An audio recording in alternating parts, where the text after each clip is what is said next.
Well,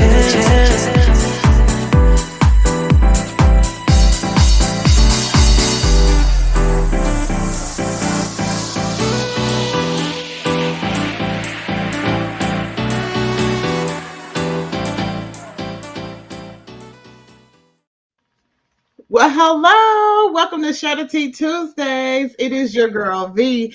If you are not already familiar, it's the week of Centennial. Okay, let me calm down. Let me calm down. Before I have a hot flash, let me calm down. I have a special guest with me today. It is the one and the only. Okay, there's no other soror like her. Trust me. I've looked and I haven't found any. I'm just letting you know. Her name is Soror Tamika Nicole Williams-Clark. Hello, Soror. How you doing? I am well. Thank you for inviting me. I'm happy to be here. Yes, welcome to Charity Tuesdays, girl. Where we have the tea of knowledge. The tea of knowledge. Are you excited about Centennial? I am actually, it's been a buildup for a number of years, and to finally be here, it's really awe-inspiring. The last time we've had other, landmark 25th, 75th. But this is the one that I think we will all remember for our lifetime is 100 years, and it's been a buildup to get to 100 years. So we had 75th, we had 95th, we had smaller other ones, and we had the 50th, of course, mid-centennial, but this one is kind of the granddaddy, or excuse me, the grandmommy of them all. Right, definitely.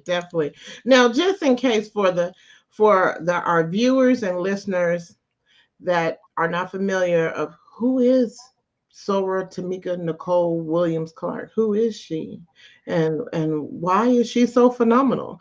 Well, I just want to let you know that she was our past international Epistolius. I said I was going to say it the other way, didn't I? See, I'm always messing it up. But anyways, that's how I pronounce it. So our past international epistolius for the international sorority. I mean, that's a really big deal. It's a really big deal. And she has a wealth of knowledge. Now, I do have to say this. So let me get my thoughts together before we go any further. So the opinions expressed on Charity Tuesdays are my own and do not necessarily represent the positions, strategies, or opinions of Sigma Gamma Rho Sorority Incorporated, its leadership, or affiliates. All right, now we got that out the way, so we can clear that up. So I have a question. Yes. And I'm such a visual person, but I don't know if you got a chance to go to the Boule, Centennial Boule in Oh, July. I was there. I was there. Exactly what you were. And did you get a chance to tour the Walking in Our Founders Trail? I did. I got to see everything, when I was a member of the International Board of Directors, so we got the preview before the preview, so everybody else. So we got there when we unveiled our marker, our historical marker. And so for me, a lot of that was like, okay, now I can put a name and a place together. We had some discussions that we were going to do a living museum on site, but that actually was better what we did because it was actually the place that we can walk in the founder's footsteps and kind of see what it was like. It was the summer. Obviously, we were founded in November, but still get to see what it looked like and how these 7 young, African American women had to go to school, where they had to go to school. A lot of things that you would see there also were really striking, like, say, for example, the open book that's on our pen, that's on our shield. And just kind of being there, it was really, I was there with, past Grand Bacilli, Dr. Katie K. White, Dr. Annie Lawrence Brown, people who really have laid the foundation for Sigma, who knew the founders, especially as they got up in age. So it was interesting because we did an abbreviated tour, but we got to walk down the street. It was really well done. I thought the Irvington Society did a really great job. Yeah. Knowing that some of the research that I provided, went into helping them to form some of that. So that was, to me, it was good to see the neighborhood. I'm from West Coast based. We don't have that kind of history in that way in California. But I think that people were just excited just to see where we came from, because again, we're not like the other historically African American sororities and fraternities, or at least I will say, 6 of them, because we were all founded, not at a historically African American, University. University, So right. we weren't founded at HBCU. So our history is different, but it just was, I thought it was a good, I thought the investment that the Irvington Society did when we working with us hand in hand, I thought that they did a phenomenal job with Sigma Gamma Rho. It was just nice. And I think I was shocked at how many people wanted to actually go there, because I'm a history buff, so I care about Yes. stuff like that. But a lot of people that aren't, they just wanted to go and they just wanted to walk in the footsteps of the founders. So I thought that Definitely. was really impressive.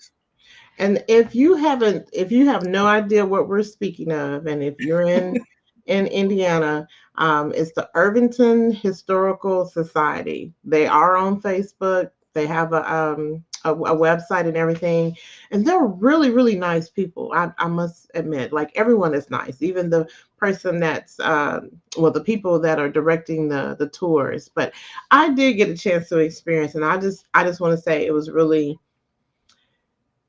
empowering, but it was also almost overwhelming. Yeah, it was. It was, especially when you get to the streets, and then the moment. And I don't want it to be a highlight, because I don't want this to overshadow who we are as an organization and our Mhm. accomplishments as African American women or women of color. Was that the house of the Grand Dragon being so close to where Mhm. our founders would have had to walk, by class. And this man put up pillars in front of his house Right. so that it would kind of basically be reminiscent of a plantation. Like, what kind of Mhm. mindset is that? So I think that for us to see that, and just to kind of put it in perspective, they didn't have the technology that we had. They probably were walking to school. I think there was like a cable car or something that was going through Indianapolis during that time to help Mhm. that form of mass transit. So just seeing that they had to walk, because I'm sure they did not have cars, just to be educated. It's like we always as Black people have to do extra. Right. We Right. can't just show up to work. We gotta go to work and be the number one employee. You know, Mhm. they can just show up to school and just be good students. They have to be the best students if they wanted to progress and really make an impact and really stay in an educational environment. So That's a great point. That is yeah. definitely a great point. I enjoyed the tour. So if you guys would like to go, I feel like, if I'm not mistaken, I said they're going to still highlight it or have it going on throughout November. I'm trying to remember what she told me.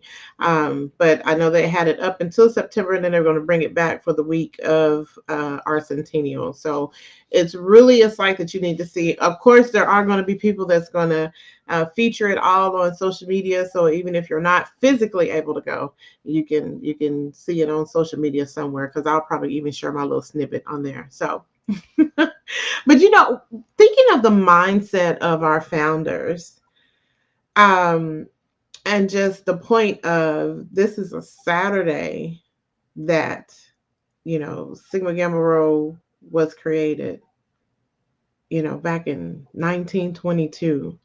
And to me, sometimes I wonder, well, I don't know, maybe it's just me, but I always wonder, like, what were they thinking back then? You know what? It's interesting though, because we don't know that was a Saturday, so because Well, okay, sorry. we have to look it up to see. But and that would be interesting, because you can find that pretty easily now with technology, Mhm. what day of the week it was. But you got to think about it again. 7 young women, Indianapolis, Indiana, not a huge enclave of African American people that are prominent. That's mainly on the East Coast. And then Mm, in the South, you saw a lot of Black people, because everybody was still kind of migrating, in between migrating from the South to the North and everything at that point in time right. historically. But what impresses me about the founders the most is, like, they didn't have connections. These weren't people who came from wealthy families. These were working class women who were trying to basically, and not, most African Americans at that time were doing domestic work, right? And Mm-hmm. so if you had a job as a teacher, that was like elevating your class status. And so the whole idea that they wanted to come together originally to empower teachers to get their bachelor's degrees, so that they could be more of service to the youth that they were actually teaching.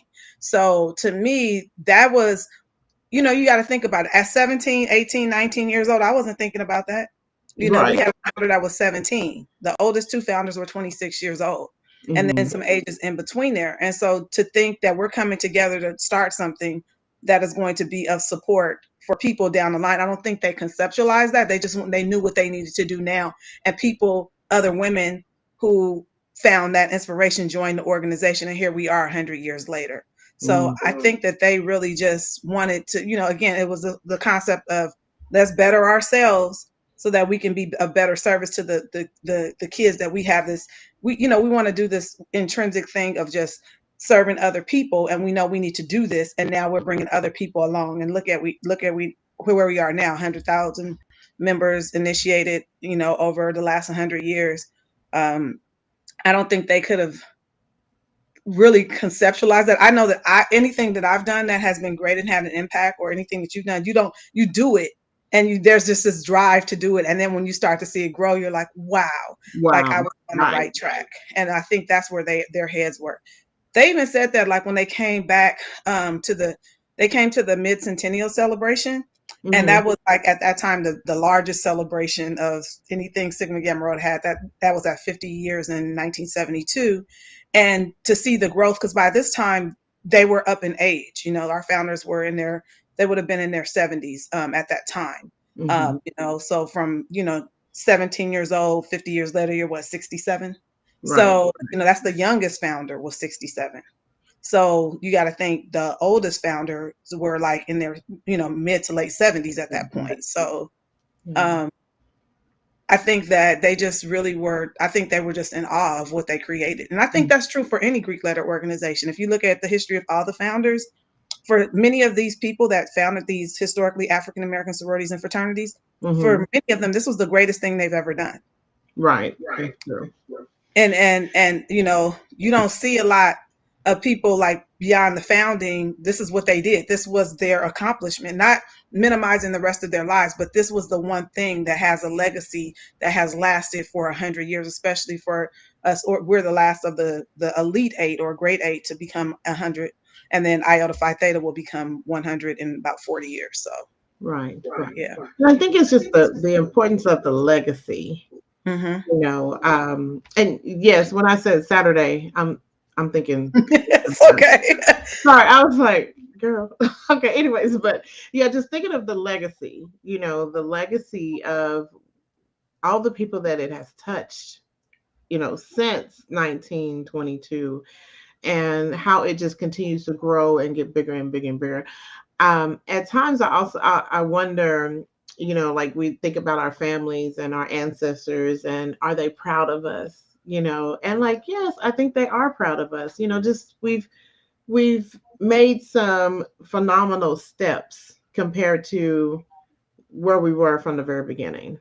And we have more work to do. Of course, it doesn't stop when we turn 100 years old. It doesn't just stop, but we have a lot more work to do. But just that legacy component is really, really a big factor to me when I look at that. And it should be. I think that's what you look at. Even, say, for example, myself, I've been a Sigma Gamma Rho member, Sigma Gamma Rho, since May 31st, 1992, 30 years. And looking at my first boule, I went to in 1994 in Winston-Salem. And I remember going to that boule. I had never seen that many Sigma Gamma Rhos in a room, and there was like maybe 500 people. So to go to this boule and to see, and just to know how many people that we have that are active and involved, and to see the growth of the organization is mind blowing. I'll give you an example. I have 7 line sisters, and 3 of them came to their very first boule in July. Oh, wow. And and they'd never been. And then I had a couple of neophytes, one of my neophytes from spring 96. I'm dating myself, right? And then another recent neophyte from spring 16.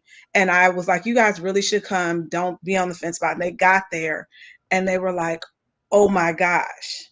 And they were like, I'm so glad that I had the opportunity to go to Indianapolis, because they would have been sitting at home, one, mad because everybody would have been posting on social media.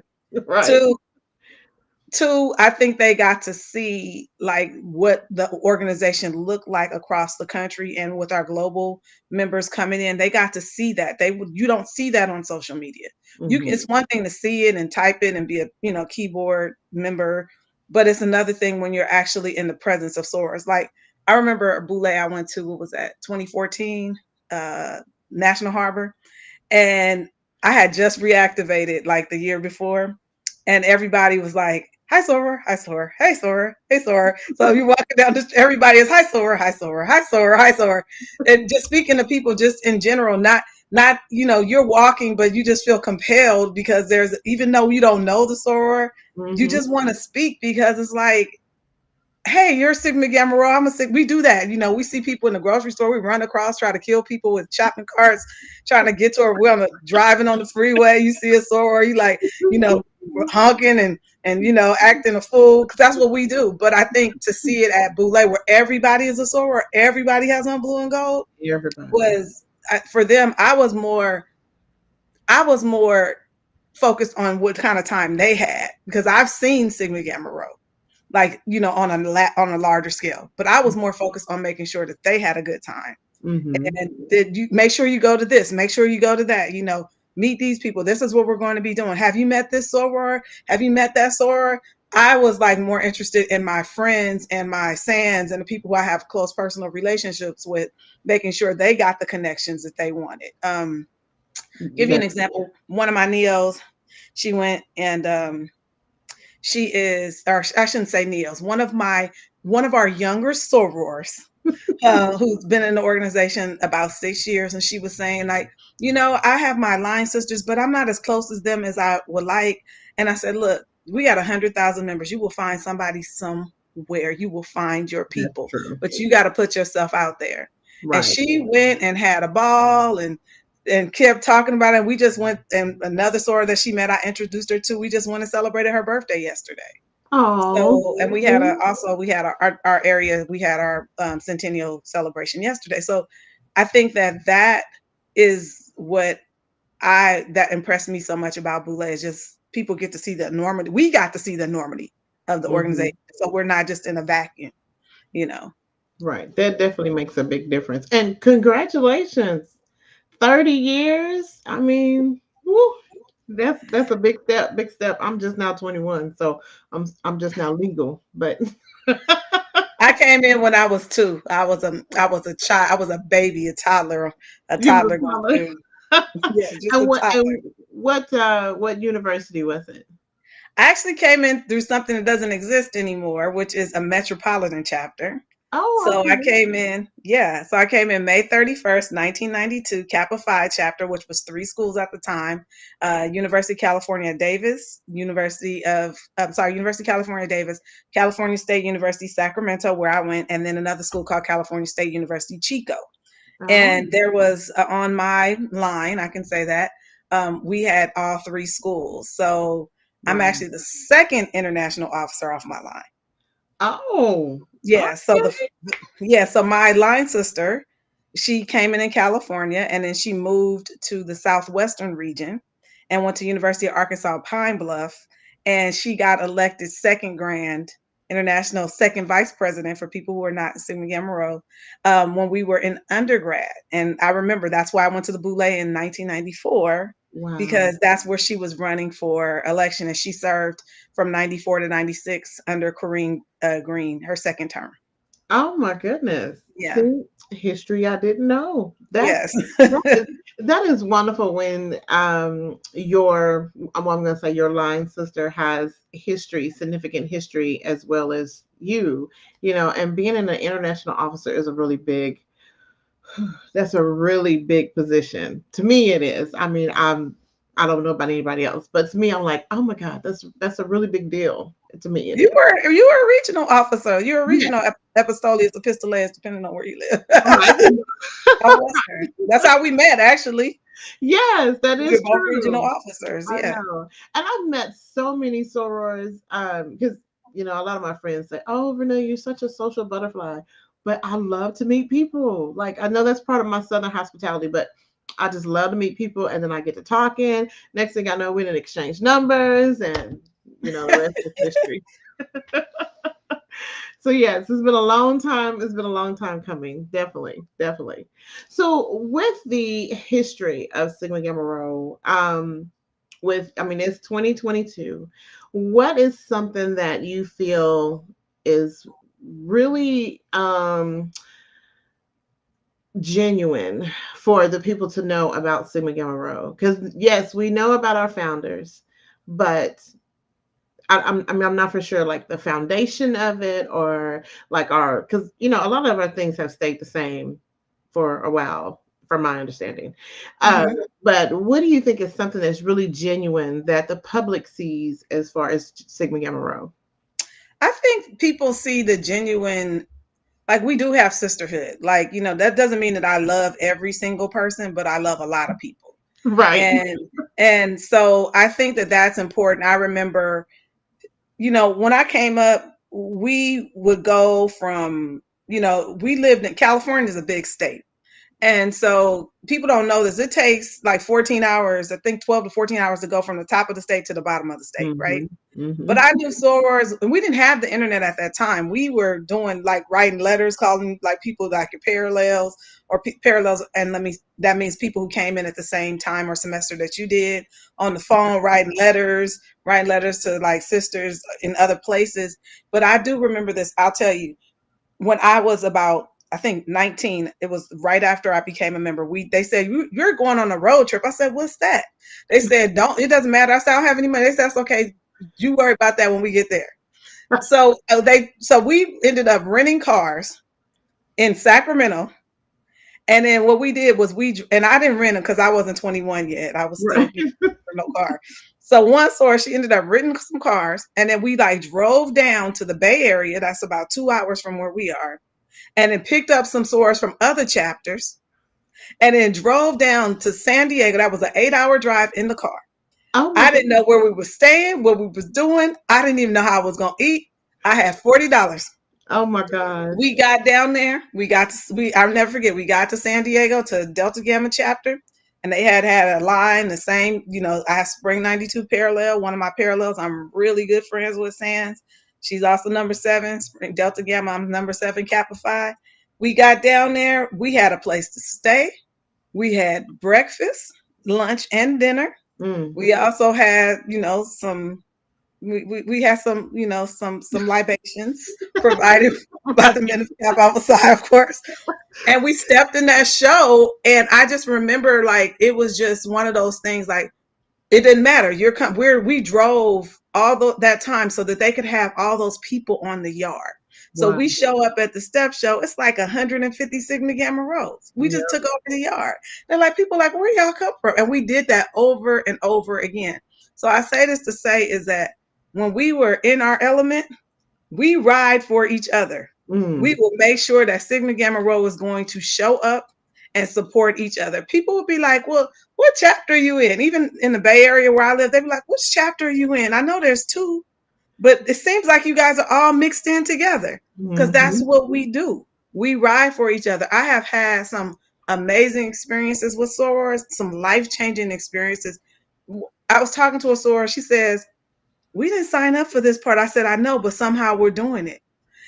I've been in situations where sorors have passed away, or Mm. their family member has passed away, and we just come in and the family has to worry about nothing because we take care of it. Wow. And that's just what we do. I've done it for many sorors myself, including one of my online sisters. I've done it for people who I brought into the organization, sorors I didn't know. We've done it for other members of other Greek letter organizations. And I remember one of my Kappa friends, he's sitting down with his sister. She's not Greek. I brought over food because he had just been going through like a heart, had a surgery and was going through a divorce. I'm bringing food to the house. And just on the strength of, this is my brother, this is somebody I've known for years, and this is how you treat family. And Right. so I think I learned hospitality. My upbringing was already that way. My parents are from the South, but I learned that in Sigma Gamma Rho. We stop whatever we're doing and we go and be with each other when we need to, and we handle that business for each other. Hmm. I've been there for births, I've been there for deaths, I've been there for hard times, I've been there to help sorors move their stuff out the house when it was a bad situation. And that's who we are. And I think that is what keeps me coming back, even when people get on my nerves, because my nerves are short now. But I know that if I need something, a soror will stop, drop, and roll and do whatever needs to happen to make that happen. These are my family. I've seen us do the families are always amazed, like, where'd y'all come from? Mhm. This is what y'all do. You Right. know, a funeral procession, procession. We feeding the families, we cleaning up afterwards because that's what we do. That's what we commit to do. This Right. is our, this is our commitment beyond just doing the service. It's the sisterhood that I think that makes me happy to be a member of Sigma Gamma Rho. And then sometimes people get a little jealous. They're like, y'all really do this stuff for each other. I'm like, what are Yes. you supposed I to mean, do? like, why not? Right, right. I don't understand that. I mean, if Yeah. you're going to use the term sister, and I mean, we're not just talking about blood sisters, but we're talking about sister. If you're going to be a genuine sister, what does that look like? And everyone has different definitions of what they feel like a sister looks like. But in essence, everything comes full circle when you think of the sisterhood of Sigma Gamma Rho. Um, and that's always been my thought. So when I talk to new people and just even our newer sorors, I ask them, what are you looking for? Help me understand so I can be able to help you. Because sometimes we don't have that understanding, especially depending on your family background, or what's going on in your life. Some people are a little private. They don't want everybody in their business. And so we have to respect that, but we also have to make sure that we're there for each other. And I think that's a really important part for me, is just to be there. My line sister is so funny because I have, like I said, I have 7 line sisters. One of them passed away. Loved her to death. And when she passed away, we no questions. We helped the family. That's what we Mhm. did. So my one of my line sisters, who I'm really close to, she was the one that came. We were on the same campus, and her kids. She has older kids now, 13 and 14. And so at one point, her kids were like, "So how is Tamika related to us?" And so she had to explain to them, like, because they're like, she's there. She shows up to our family stuff. Like, they're my godchildren. They just didn't. They were like, is she like our auntie? Like, yeah, And pretty much. someone she explained, that's my sorority, because we have no blood relation, Hmm. but this is my friend. These are her children. I love her children like I would love my own. And it's funny, or people be like, how is this person? So we have to explain sometimes to people. Like, I'll be like, my real sisters, not my sorority sisters, and they'll be like, oh, Oh, okay. Because okay. people I have two sisters and a brother. And so I have to explain to people when I say sister, my sorority sister, so they understand the difference. Right. But like, yeah, we've been in the hospital with folks, and I remember one time a soror and I were there for another soror, and the doctor was like, wait a minute, we can't make these decisions because we're not family, Mm. but we're there as support. So we Mm. know we know in our mind logically that we're not related, but it's still like this family. Just this is what we do. Sorry. It's family. Yes. Yeah. And I'll admit, and I've told several people this, I get overly protective. I do. As you It's should. it's just really it's really bad. But I've gotten better over time. But I really get protective of sores. You just don't want people to get hurt or to be, mistreated or anything like that. So I really do get protective. I don't know if that's a good thing or not, but I'm protective within reason. Like, I will ride for you. I will have your back. I will do all the things that I'm supposed to do. But I don't mean I have to like you though. mm, So here's the thing. I'm very clear about that. Like I was like, we don't have to get along, but we do have to respect each other, and that is something that's super important to me. Like, you know, I'm a woman first, and I'm a Sigma Gamma Rho second. So we have this thing in the Greek community called deference, but I'm a mhm. firm believer that deference is, you got to give deference to get deference. It goes both Uh-oh. ways. Yep.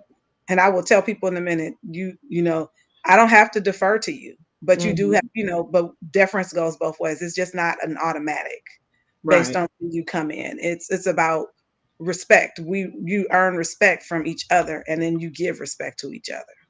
Definitely. Definitely. I Mhm, love that. That mhm. means, well, no, I'm not gonna say that. Never mind. Never mind. And I'm not editing it out. I just said never mind. That's all I'm gonna say.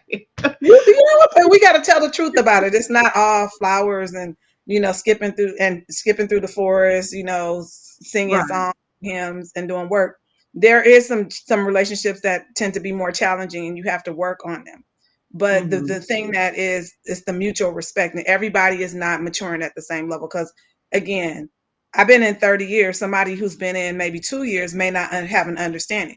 We're going to talk about that understanding, but just remember, if you start crossing me and your understanding is a little different, don't think I might not flex back on you. Right. It's both ways.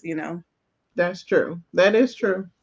So, do you have? I know we shouldn't have favorite founders, but do you have one that you tend to I lean do. towards a little bit more? I do. Actually, I've studied them, and it's really hard because back in the 20s, it wasn't like we had a lot, like we could sit there and just get in the psyche of a founder. People, respectability, people didn't do that. But Hmm. I'm gonna tell you my favorite founder, and it's Hattie Redford. Okay. And people are like, Hattie Redford, like, so I made it my mission, my personal mission, to educate people on who Hattie Redford was. Okay. And it's Hattie Redford because Hattie Redford, she served in like two roles in the Grand Chapter. She was never a Grand Basileus, but she served in two roles. She was the Grand Epistoleus or Epistoleus at one point, and then she Hmm. was a Grand Tamiochus, and she served in that role forever.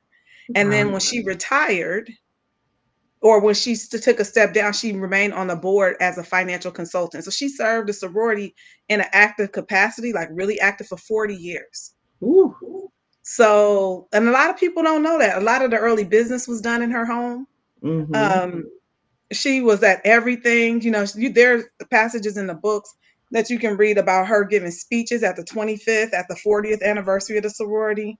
And she was really the heart and soul of Sigma. Everybody had their contribution, but I kind of lean towards, like, I made a point to let people know about Hattie Redford because everybody assumes that, and again, founder Little, she did, or Allison at the time, because that was her maiden name, was Allison.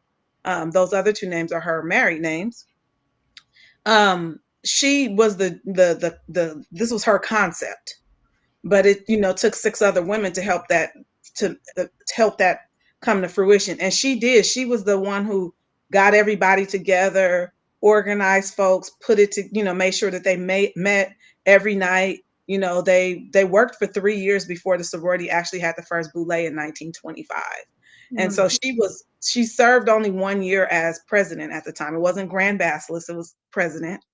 And she served as president from 25 to 26. Then she moved to California, to basically get her bachelor's degree at UCLA. So she died in California. She served as a teacher for, I think she's like there for like 30, 40 years, Right. for the LA Unified School District. And so she passed away in California.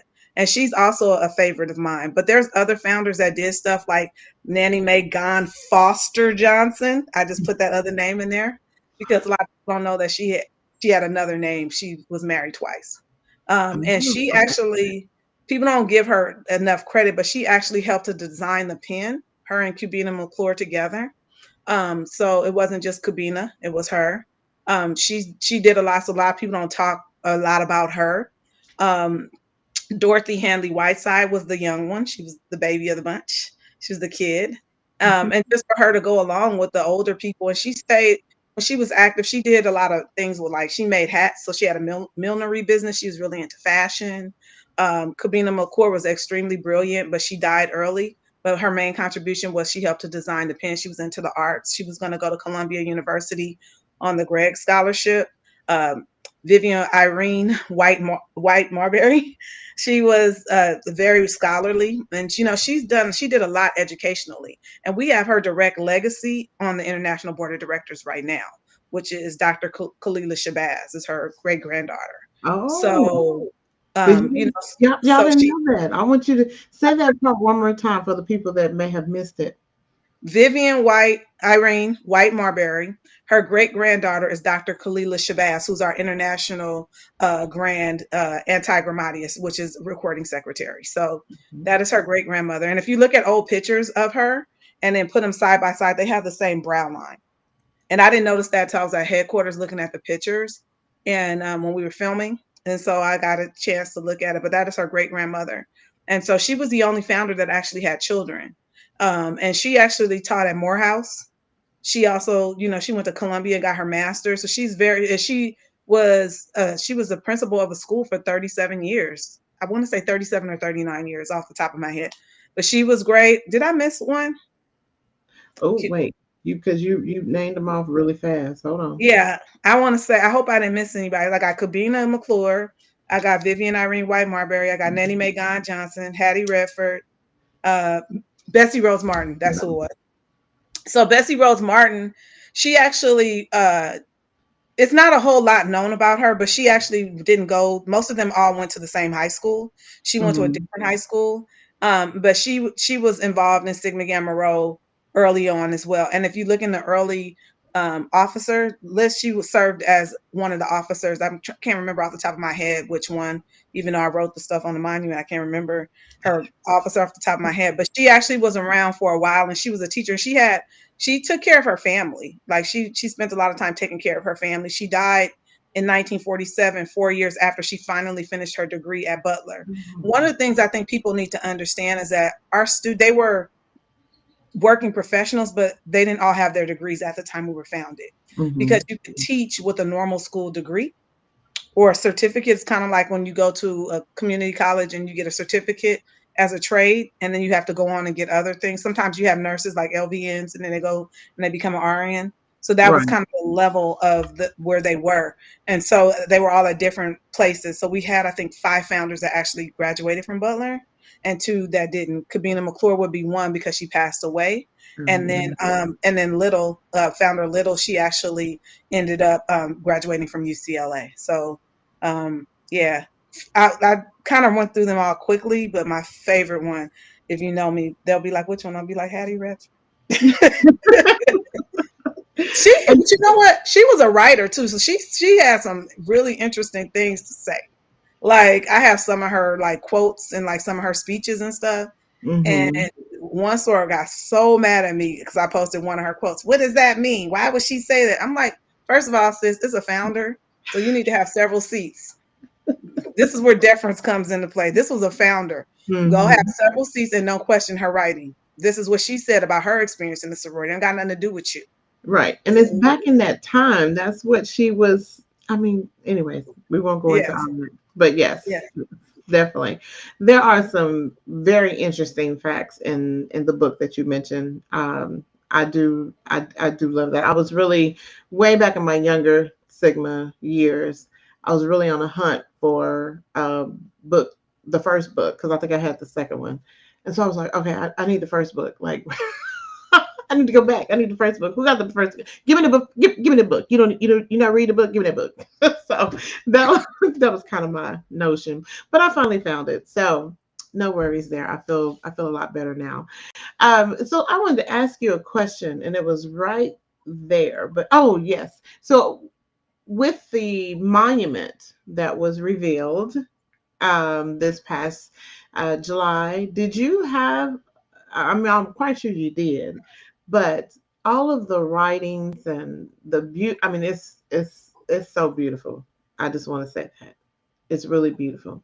So I don't know if you had your hands in the midst of that with designing and how you wanted to look.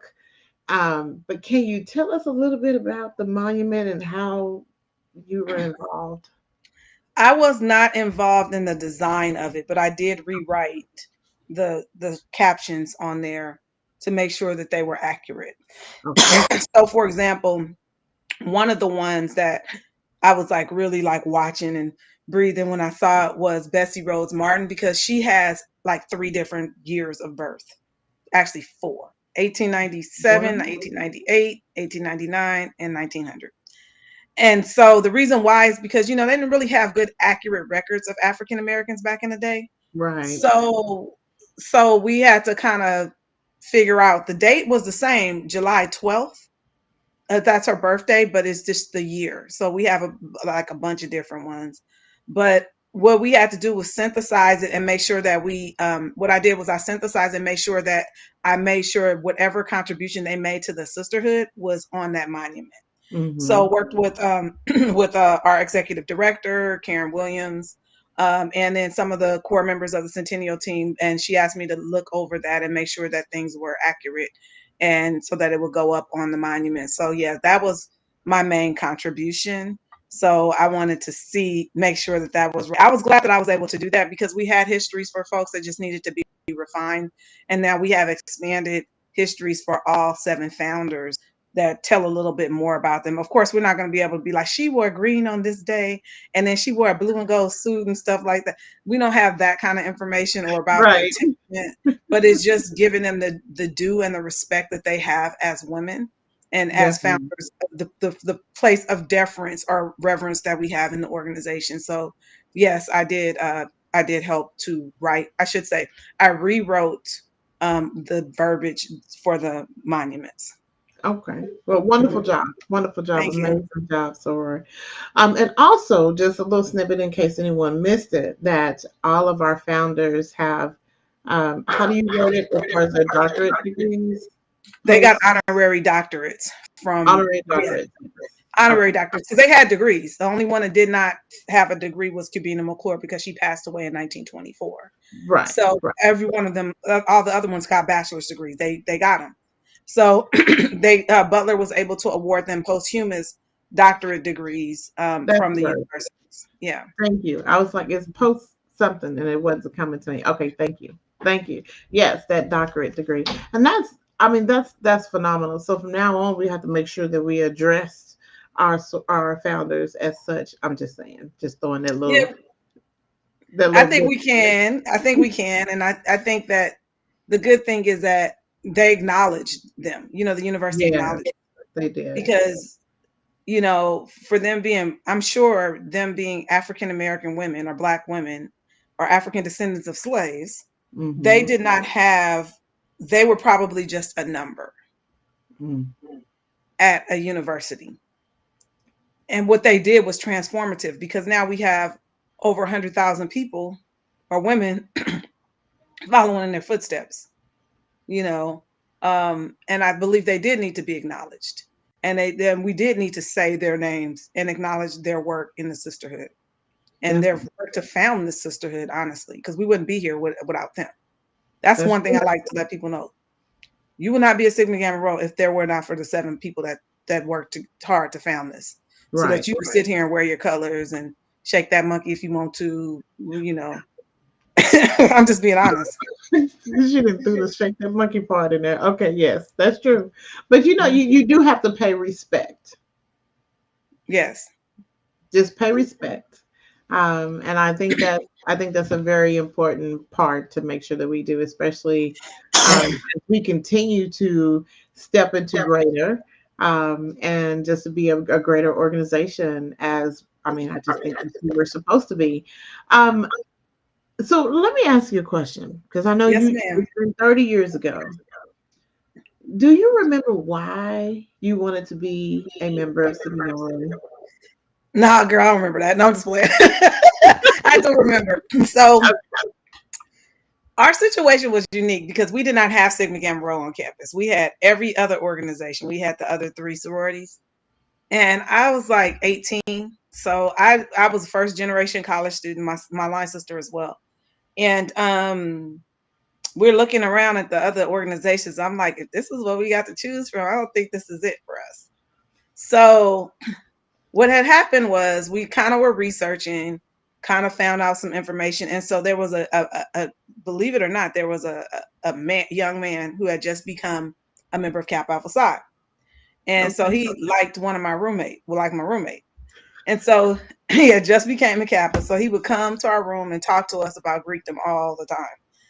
And so he's like, have you guys thought about a sorority? And we'd be like, we good. We came to campus or whatever. And he was like, have you thought about one? And we'd be like, no. And he would be like, every couple of days, have you thought about Sigma Gamma Rho? Mm. And we're like, what's Sigma Gamma Rho? And so, he was like, oh, they're really cool, coming from he's an undergraduate, he's a neophyte, new member. So he's like super duper hype. And so he was like, you guys should look into Sigma Gamma Rho. Be like, what's that? And so we didn't have any on our campus. And so I went to the library. I'll never forget this. Back in the day, you know, we didn't have Google. You couldn't Google. Right. So there was one article in the library, and it came out in February of 1991. You That do article, remember the date. Oh my I God. do remember the day because I went and found that article again. And Ebony Magazine was doing profiles of different Greek letter organizations. So I went and pulled that article. I have a copy of it somewhere in my records. I have to send it to you. And I went and pulled that record, that magazine, and then I copied it on from microfiche. Remember microfiche? Mm-hmm. And and it had a picture of the entire board of directors of Sigma Gamma Rho, and it talked about Sigma Gamma Rho being the eighth member of the National Panhellenic Council at the time, because Iota Phi Theta wasn't there was no D9 at that time. It was the grade 8 or the elite 8. And I started reading, and I was like, this sounds like this is interesting. And talked about 7 school teachers and greater service, greater progress, and all this stuff. And I was like, they sound really interesting. So I had a friend at the school. So we used to have this thing called organization night. We still have it at my university. And a Sigma Gamma Rho came to campus to speak. They invited her to campus to speak. And she was very, very nice. Unlike the other sororities. Like the other sororities, they would talk to you, but kind of not really. But we didn't care because we were like our own. We were like cool people. We had our own thing going. Right. we were already hot chicks or whatever. And so she came, she spoke to us, and she was really bubbly and nice. And I had a friend at the school that she came from, which was Davis, because I said we were Metro chapter. Mm-hmm. And I said, have you heard of Sigma Gamma Rho? And she said, yeah. And they're going to have a line. And if they have one, I'm going to be on it. And she said, I said, oh, okay. So she said, you want me to get you invited to the interest group? We didn't even know they had an interest group. So we go to this interest group. I had, other sorority had tried to, was trying to woo me or whatever. Mm-hmm. And, and they had invited me to a tea and whatever, all that stuff. And I was like, I ain't going to that. And so we went to the informational and walked in, and there's like 50, 60 people, like women. And these 6 young women, beautiful, like very like well put together, beautiful, very down to earth. They did the informational, and then they went in and they walked around and spoke to every single woman in the room. Wow. And when I was talking to them, they were just like so cool and was like, like, oh, where'd you come from? Thank you for coming.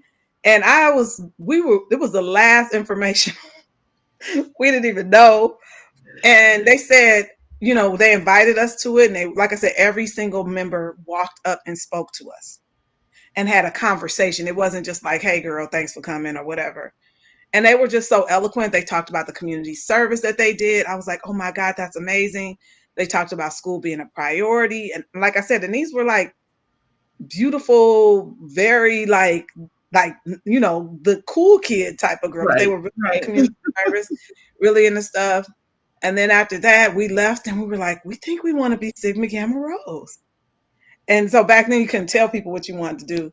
Right. But what happened was they had a regional conference in Sacramento, and me and my line sister and my roommate, we went to the regional conference. We showed up at the public meeting. What? Yes, we went to the public meeting because we wanted to see what it was about. Like, right. And it was funny because we were small then, like smaller, regional conference, public meeting, 100 people or something like that, 100, maybe 200 people. And they introduced us to all of the officers. Grand Basileus was Dr. Katie K. White at the time. They introduced us and then they introduced us to all the undergrads that were there. Wow. And so we left. There was a party happening.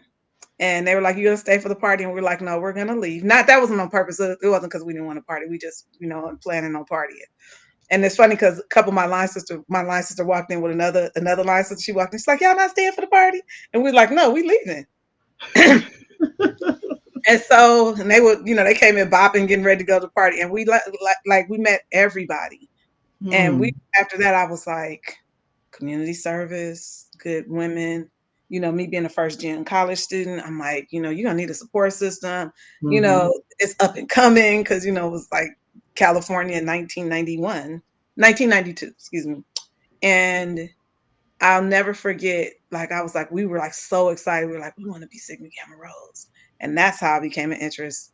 And then I went from that meeting to the formal rush through an educational process, and now I'm a member. Oh wow. So, hmm Wow. Now, I just want to say, just hearing your story, I'm like, oh wow, because everybody's story is different, and with you actually going to the regional conference, I would just be so geeked, like, oh my god, like, okay. we we just went. We just went to see what it was about. Right, And right. and I'm glad we went, because I think that's honestly, I think that's what got us in extra, because we went to see what the business was about. Mm-hmm, And mm-hmm. and we went, and they were just so literally, I remember meeting like my prophytes, their dean. And it's funny because fast forward 30 years, I was a stepper, and when I was in college, and step master, and she was like the stepper of the California. So I actually coached her for this last step. We did a exhibition for this parade called the Black Joy Parade, and Yes, I was I step saw master that. for that.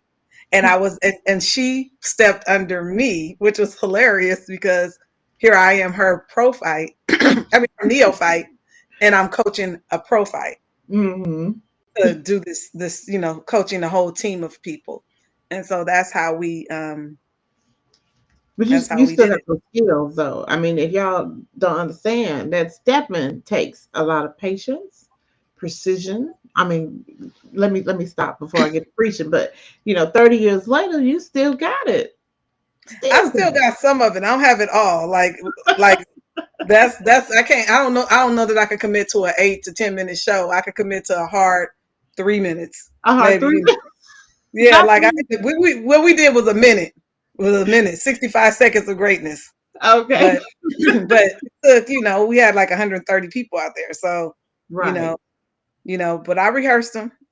Actually, I have to say that was one of the highlights of my year and that had nothing to do with me being a historian. That was just me being a step master. And it was a highlight because sorors didn't get it until we got there. They complained, they did this, they did that, but and so the team that we worked with, we were just like, just let's just get there.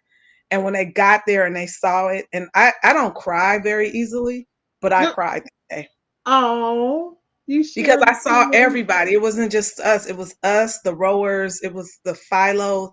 It was our rosebuds, and just 130 of us out there. And it was coming out of COVID, and we Right. were the biggest contingency of the whole parade.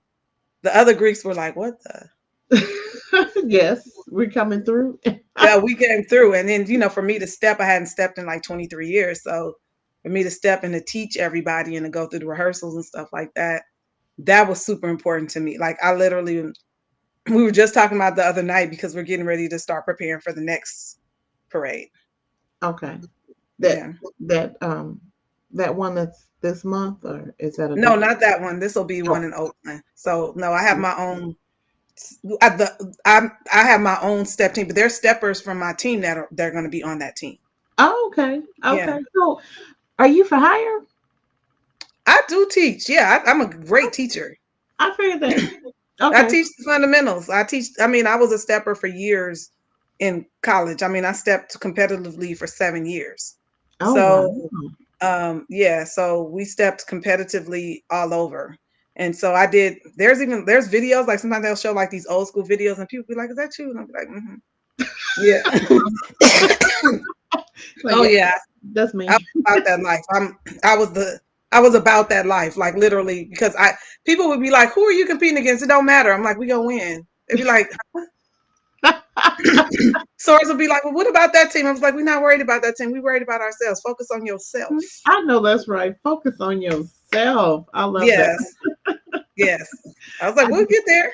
I love your spirit and your energy. Oh, thank you. I appreciate it. I love yours too. So, in with the next, I don't know, 20 years, maybe 50, where can you see Sigma Gamma Rho going from here? You know what I would like to We're still see? young. I just want to say that we're still young. So Yeah, our holograms will be at the next Centennial, right? Well, heck, they might be able to freeze us. Who knows? who Technology knows? is crazy, Right. right? Have us beam down from heaven or something. Um, I would like to see Sigma Gamma Rho in the next few years go back and really invest in our membership now. We got past the Centennial. Centennial is a big thing. But let's go back to basics and invest in our membership and really grow our women, train our women on programming. There was three things that when we revamped Sigma Gamma Rho, not revamped it, but evolved the organization. Let me put it that way. 1928, and it came out, and I believe the 1929 Aurora, and it was the relevance to mankind, the intrinsic values of sisterhood, and the effectiveness of our program. So that was an evolution from helping teachers to get their degrees or whatever. Hmm. But I would love to see us take it back there and evolve that and really spend time investing in our membership and women in general, to really start to go out into the world and do great things. The whole greater women, greater world thing. Uh, I would really love to see us do that and move forward and really empower some of our groups and teaching other young women how to have the enthusiasm. Because even when I get depressed, I'm still enthusiastic. People are like, "How do you do it?" And I'm like, I really just love us.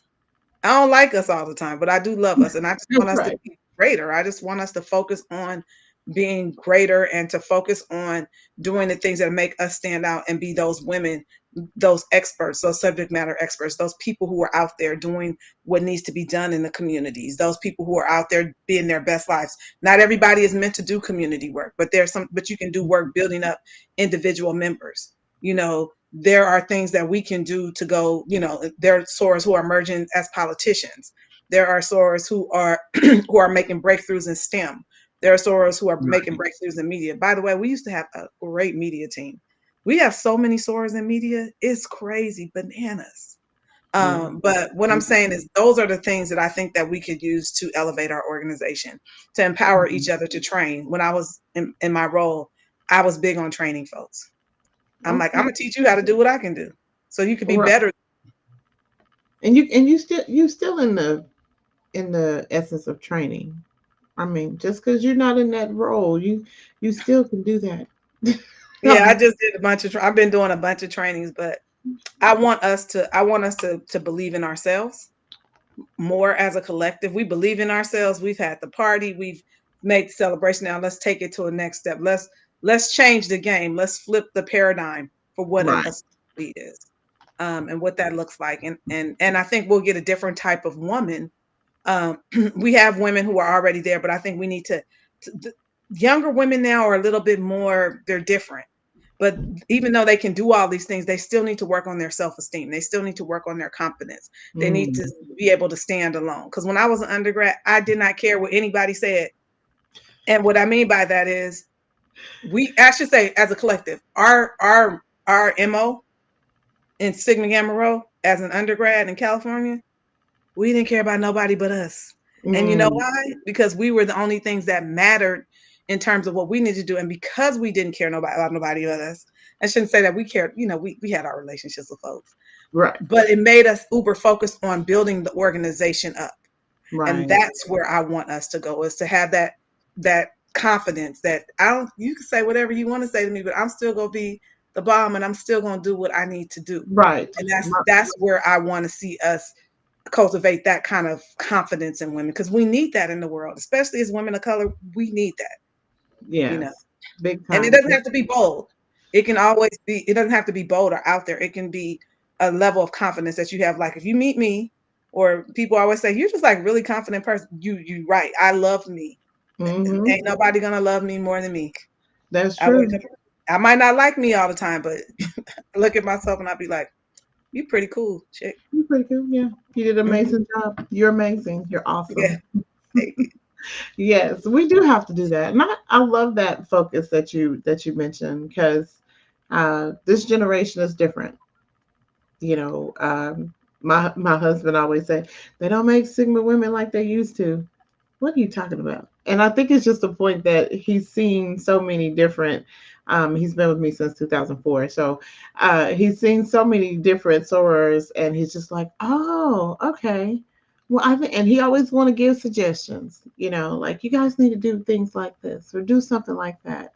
And so that self confidence and self esteem is really important. It to me is really because you'll be surprised that when people are looking for that sisterhood, they want to have a sense of belonging and not just knowing, oh, okay, I'm just a member, but knowing that I'm actually accepted for who I am and for where I am right now. You know, even though I may not have much, or my family, I may be the only child, or whatever your situation may be, but understand that you are genuinely feeling accepted.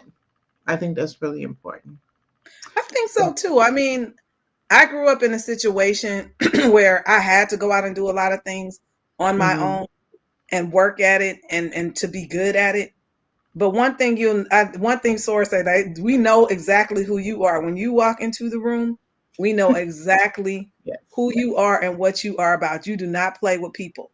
And I don't. And I've had younger Sora say, how did you get there? First of all, I like myself.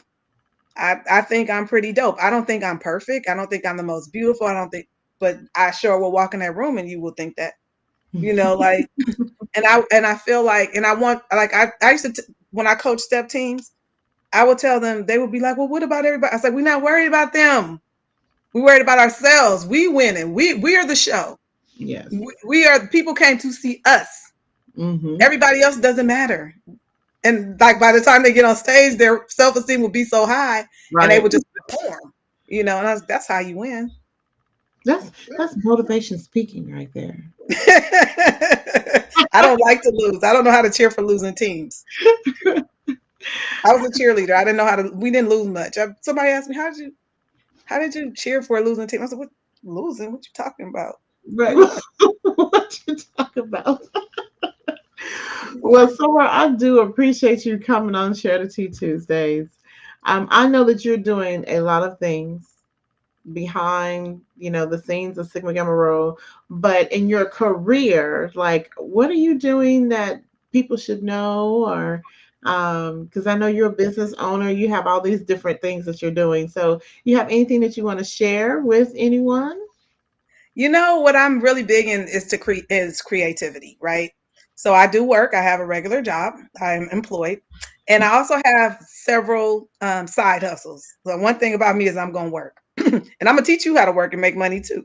Okay, And so I come am on. really big is I do as professionally, I do social media. I'm a social media strategist and I work in volunteer and donor engagement and development, right? Okay. But I I work on social media strategy for private clients, and I really teach people how to basically create programming or create a process that's going to get them to the next level. I'm about the outcome. So I do have another career. My side career, which got me in social media, was I was a professional singer songwriter, and I still sing and I still write songs. I was a first round Grammy nominee in 5 categories. So Wow. yeah, so my Nice. stage name is Tamika Nicole. And so, but I had to learn the music business after I got out of graduate school. I learned I did that. But really, I'm just about creativity now. Like Mhm. inspiring people how to better work with creatives and how to become and how to actualize and be a creative that actually produces.